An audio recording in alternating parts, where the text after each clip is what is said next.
మా తాత అప్పుడప్పుడు మాట్లాడుతుంటే సామెతలు లాంటివి అంటే కొన్ని సేయింగ్స్ ఉంటాయి కదా, అట్లాంటివి చెప్తున్నాయి. అందులో ఒకటి ఏంటిదంటే పండాకుని చూసి పసరాకు నవ్విందంట అని. అంటే యంగోళ్ళు ముసలోళ్ళని చూసి నవ్విరు అని. నేను ఊరికే ఒక పాయింట్ తర్వాత ఒక ఏజ్ తర్వాత పనులు పోతాయి కదా, సో నేను ఊరికే బఠానీలు తింటావా తాత, శనగలు తింటావా తాత అని అడుగుతుండే. పండాకుని చూసి పసరాకు నవ్విందంట అని నన్ను అంటుండే. తర్వాత క్షణం మోపితే గుణం మోపుతుంది అని.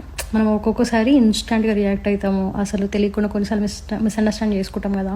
సో అట్లాంటప్పుడు ఒక క్షణం మోపితే మన గుణం, అంటే మిస్అండర్స్టాండ్ చేసుకుని అనేసాం అనుకో, మన గుణం ఆడపోతుంది కదా.